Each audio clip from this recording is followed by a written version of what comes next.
la transformation digitale, elle a un impact sur les méthodes de travail, sur les habitudes, sur les compétences, sur les postes, les emplois.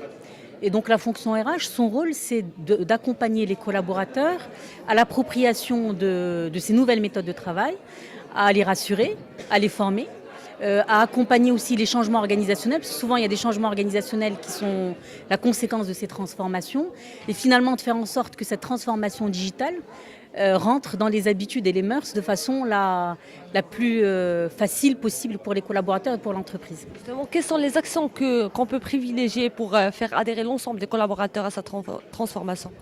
Je pense que d'abord il faut donner du sens à ce qui est fait.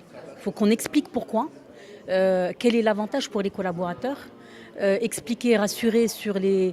Souvent les collaborateurs ont peur des conséquences sur leur façon de travailler, sur est-ce qu'ils vont y arriver, est-ce que ça ne va pas entraîner des suppressions d'emplois, est-ce que ça ne va pas réduire des périmètres. Et souvent en fait la transformation digitale, sa première conséquence, c'est d'aider le collaborateur à travailler plus intelligemment et de façon plus efficace. Je pense que quand on a expliqué ça, quand on a formé aussi, parce que la formation est très importante, on ne peut pas donner des outils à des collaborateurs qui ne savent pas les utiliser et qui vont engendrer des malaises sur les positions. Quand ils ont compris ça, ça va très vite. Donc je pense qu'il y a 3 leviers importants. C'est la communication, c'est la formation et c'est l'accompagnement organisationnel qui sont vraiment fondamentaux. C'est aussi des outils pour gérer les résistances au changement? C'est essentiellement l'objectif. Et alors moi, je ne parlerai pas de résistance au changement parce que je pense que ça dépend des milieux, des entreprises.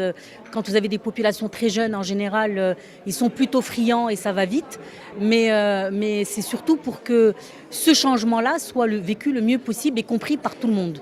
C'est surtout ça, parce que vous pouvez faire... Il y a plein d'outils qui sont mis en place, qui ne sont jamais utilisés, parce qu'on n'en a pas vu l'importance, parce qu'on n'a pas compris à quoi ça va servir, parce qu'on n'en a pas vu l'intérêt, parce qu'on ne sait pas faire. Donc l'idée, c'est de faire en sorte que l'investissement IT ou l'investissement digital qui est fait soit rentable et soit effectivement effectif au sein de l'entreprise.